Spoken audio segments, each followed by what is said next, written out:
اللهم صل وسلم على سيدنا محمد وعلى آل سيدنا محمد. Bismillahirrahmanirrahim. Qala musannif wa syarih rahimahullah ta'ala wa nafa'ana bi ulumihim fid dharain. Amin. Rabbi israh li sadri wa yassir li amri wahlul 'uqdatam min lisani yafqahu qawli. Bismillahirrahmanirrahim.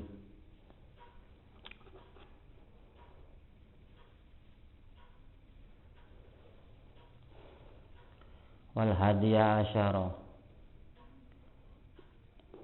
melanjutkan daripada rukun sholat yang nomor 11 adalah wal hadiya asyara min arkani sholati al julusu baina sajadataini. Yang nomor 11 adalah al julusu baina sajadataini, duduk di antara dua sujud. Jadi setelah sujud yang pertama terus kita duduk, sujud lagi, duduk setelah sujud di antara dua sujud inilah termasuk rukun. Jadi sujud yang pertama kita duduk, nah duduk ini adalah termasuk fardu, terus sujud lagi. Seperti itu. Duduk di antara dua sujud, duduk, sujud. Nah, duduknya ini termasuk rukun daripada sholat. Maka wajib hukumnya kita duduk seperti itu. Wasani asyara min arkani sholati at-tuma'ninatu fihi, termasuk rukunnya sholat ya tuma'ninah ketika melakukan duduk di antara dua sujud. Jadi tidak boleh ketika kita sujud duduknya sebentar, tidak sampai dikatakan duduk, cuma mampir sebentar langsung begini, maka tidak sah sujudnya, tidak sah sholatnya. Karena kita harus melakukan tumakninah, berhenti sejenak, sujud, duduk, berhenti sejenak.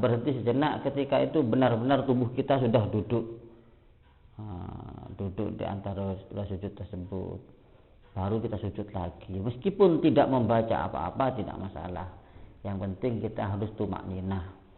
Bacaan ketika sujud, ketika rukuk, ketika duduk di antara dua sujud itu sunnah semua, tidak dibaca tidak apa-apa. Akan tetapi kita wajib untuk tumakninah. Tumakninah itu berhenti sejenak, harus benar-benar dikatakan duduk, sudah dia merasa setelah sujud Allahu Akbar, dia berhenti sejenak baru sujud lagi. Tidak boleh kita langsung begini, belum sampai kita sempurna duduk kita langsung sujud lagi, tidak boleh.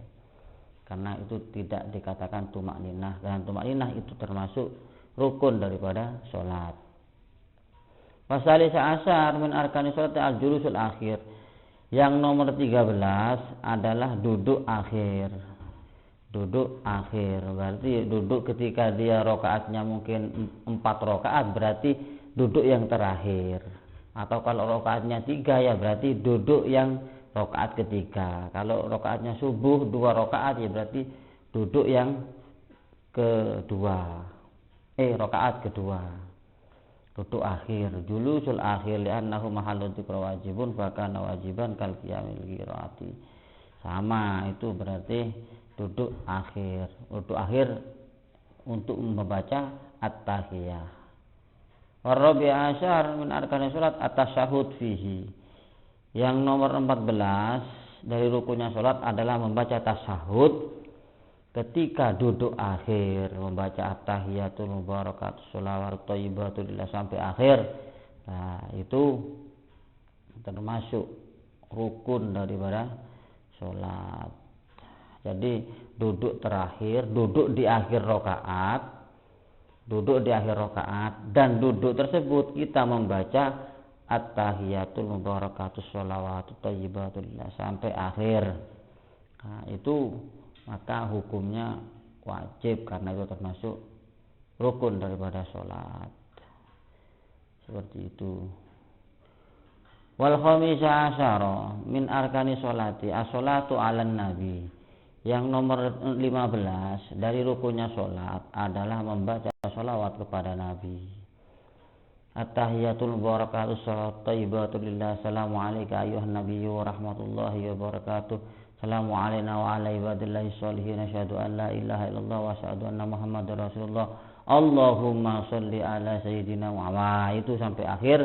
Allahumma sholli ala Muhammad wa ala ali Muhammad sampai akhir. Nah itulah yang dikatakan sholawat kepada Nabi. Hukumnya wajib. Seperti itu, hukumnya wajib. Hukumnya membaca sholawat setelah membaca tahiyat, membaca tasyahud, maka membaca sholawat kepada Nabi itu wajib. Ketika kita cuma membaca wa ala ibadillahi sholihin asyhadu an la ilaha illallah wa asyhadu anna muhammadar rasulullah, tidak membaca sholawat kepada Nabi, maka assalamualaikum warahmatullahi, assalamualaikum warahmatullahi, maka sholatnya tidak sah. Karena dia meninggalkan membaca sholawat kepada Nabi. Sedangkan membaca sholawat kepada Nabi itu wajib hukumnya ketika tasyahud akhir.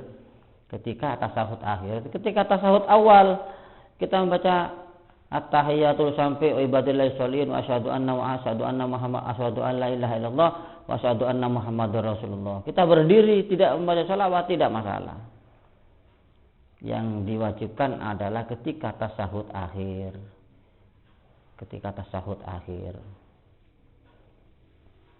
Allahumma sholli ala Muhammad wa ala ali Muhammad atau Allahumma sholli ala sayyidina Muhammad. Itu. Tetapi kan kata Rasulullah la tusayyiduni fi shalah. Janganlah kamu mengatakan sayyiduna kepadaku ketika kamu sholat. Iya. Tidak ada orang itu yang mau dihormati, tidak ada orang yang itu dia mau dipanggil apa, tapi kita hendaknya menghormat kepada Nabi, maka dengan mengatakan Sayyidina Muhammad. Ketika membaca Allahumma sholli ala Muhammad tidak apa-apa, Allahumma sholli ala Sayyidina Muhammad ya tidak apa-apa. Tidak masalah, yang penting kita wajib membaca sholawat. Ya itu. Saya kira sudah difaham ya. Berarti kalau at-tahiyatul itu lengkap dengan sholawatnya. Sholawatnya tidak dibaca, maka sholatnya tidak sah. Karena dia meninggalkan rukun daripada sholat. Wasadisa asar min arkani sholati atas limatul ula. Yang nomor 16 dari rukunnya sholat adalah taslimatul ula. Salam yang pertama. Ibadillahi sholihin wa asyhadu anna Allahumma sholli ala sayyidina Muhammad wa ala Muhammad kama barakta ala Ibrahim wa ala ali Ibrahim fil alamin innaka Hamidum Majid. Selesai itu fil alamin innaka Hamidum Majid. Assalamualaikum warahmatullahi. Salam yang pertama ini wajib. Salam yang kedua itu sunnah. Tidak membaca salam tidak masalah. Fil alamin innaka Hamidum Majid. Assalamualaikum warahmatullahi. Lalu dia tidak menoleh ke kiri, tidak mengucapkan salam, tidak masalah. Yang penting salamnya kita ucapkan yang pertama. Tahrimuha at-takbir wa tahliluha at-taslim. Salat itu diharamkannya melakukan sesuatu itu ketika setelah dia takbir, dan dihalalkannya melakukan sesuatu setelah salam. Tahliluha at-taslim. Allahu Akbar, maka diharamkanlah melakukan apa-apa yang sebelum dia sholat itu dihalalkan. Makan, minum, bergerak, duduk, ngomong itu dihalalkan ketika dia sebelum sholat. Akan tetapi Allahu Akbar, maka haramlah semua itu dilakukan. Adapun ketika Assalamualaikum warahmatullahi selesai, Assalamualaikum warahmatullahi itu selesai, maka halallah kembali apa yang boleh dia lakukan. Minum, makan, ngobrol, apapun, bergerak 3 kali sampai beberapa kali, tiduran, itu semuanya halal dia lakukan lagi. Jadi haramnya ketika Allahu Akbar takbir, dan halalnya kembali melakukan aktivitas itu, yaitu ketika dia mengucapkan salam yang pertama, Assalamualaikum warahmatullahi. Yang kedua tidak diucapkan tidak apa-apa. Qala al-qaffalu wa aqalluhu assalamualaikum. Yang menurut Imam Qaffal yang paling sedikit mengatakan assalamualaikum, sudah cukup, paling sedikit. Fala yusa alaihi wa la tabtulu salatuhu li'annahu lighaib. La wala alaika wala alaikuma wala ala salami alaikum. Jangan mengatakan assalam. Kita pertama biasanya kan salat begini. Assalamualaikum warahmatullahi wabarakatuh. Kita ganti Assalamualaikum warahmatullahi wabarakatuh. Atau kita ganti Assalamualaikum atau Assalami alaikum. Atau kita ganti Salamun alaikum. Fa in ta'ammadza dzalika, ketika mengucapkan itu disengaja, mengucapkan salami alaikum, la alaika assalam, wa alaikuma salam, assalamu alaikuma, assalamu alaika, diganti seperti itu. Bukan kum tapi alaika, alaikuma, atau salami alaikum, atau salamun alaikum. Fa in ta'ammadza dzalika, melakukan itu dengan sengaja, ma ilmihi, dan tahu, litahrimi, tahu bitahrimi, dengan keharamannya itu, bahwa tidak boleh merubah macam-macam seperti itu, batalat sholatuhu, maka batal sholatnya. Jadi kalau ada orang, ini biasanya ya adalah ketika saya itu Jumatan, itu ada imam ngomong Assalamualaikum warahmatullahi, Assalamualaikum, salam loh, bukan assalam loh. Lah itu batal sholatnya, tidak boleh.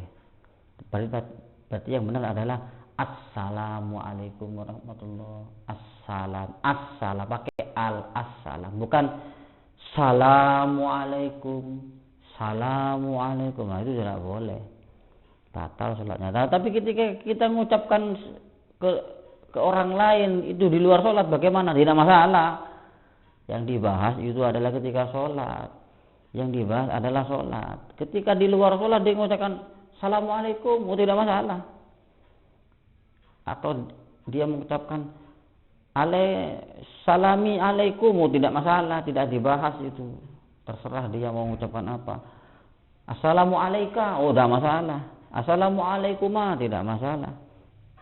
Yang masalah adalah ketika dia sholat, fa in ta'ammada, dia sengaja melakukan itu dan tahu keharamannya, bahwa melakukan itu haram, batalat sholatuh, maka batal sholatnya. Jadi ketika mengucapkan salam pakai assalamualaikum, assalamualaikum, itu paling sedikit. Nah kalau banyak, yang paling banyaknya berarti assalamualaikum warahmatullahi, wa akmaluhu assalamualaikum warahmatullahi, assalamualaikum warahmatullahi, wala tusannu ziyadatu barakatuh kama sahahahu fil majmu', seperti yang telah disohhahkan oleh Imam Nawawi di kitab Majmu'. Berarti assalamualaikum warahmatullahi wabarakatuh. Wabarakatuh itu tidak disunahkan. Yang disunahkan, yang wajib gini loh. Yang wajib itu assalamualaikum, wajib. Sunnah ditambahkan wabarakatuh. Assalamualaikum warahmatullahi. Nah, itu sunnah, ditambah warahmatullahi itu sunnah. Tapi tidak sunnah menambahkan wabarakatuh. Nah, terus bagaimana? Wajib mengucapkan assalamualaikum, itu wajib. Ditambahi warahmatullahi itu sunnah. Berarti lebih baik assalamualaikum warahmatullahi, itu lebih baik. Kenapa? Karena kita sudah melaksanakan kewajiban lafaz assalamualaikum, dan kita dapat pahala kesunahan dengan mengatakan warahmatullahi. Dan ketika wala tusannu ziyadatu barakatuh, tidak disunahkan mengucapkan lafaz barokah. Lah ketika kita mengucapkan apa? Ya tidak dapat apa-apa. Ketika kita tidak berarti ya. Kadang itu kalau ini terjadi biasanya di sholat jenazah. Sholat jenazah itu sering saya dapati imam setelah takbir yang keempat, terakhir dia assalamualaikum warahmatullahi wabarakatuh. Assalamualaikum warahmatullahi wabarakatuhnya itu tidak disunahkan, berarti dhaif. Kalau begitu kita mengada-ngada, berarti kita membuat sendiri aturan itu. Sedangkan Rasulullah itu hanya mengajarkan assalamualaikum warahmatullah, dan wajibnya itu cuma mengatakan assalamualaikum ketika selesai sholat. Warahmatullahi itu ditambahi karena sunnah. Al-maksur itu diambil dari apa yang telah diajarkan oleh Nabi.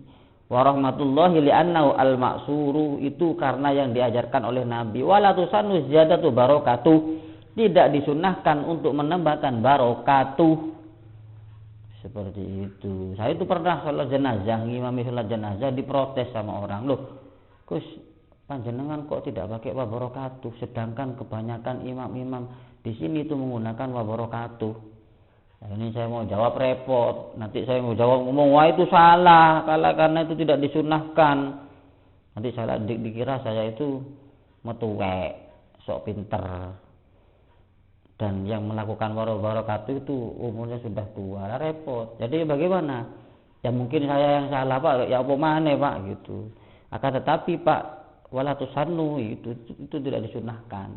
Tapi ya repot sekarang itu repot. Mau ngomong itu salah, tidak ngomong itu salah. Ya kita saja yang tahu yang ngaji ini bahwa pakai barakatuh itu tidak disunahkan. Jadi tak usah pakai sunnah wabarakatuh lah. Assalamualaikum warahmatullah atau assalamualaikum sudah lepas kewajiban. Assalamualaikum wajib, warahmatullah sunnah, wala tusannu dan tidak disunahkan menambahkan barakatuh. Kalau tidak disunahkan berarti kita membuat aturan sendiri. Wong Nabi tidak mengajarkan kok kita pakai macam-macam pakai barakatuh.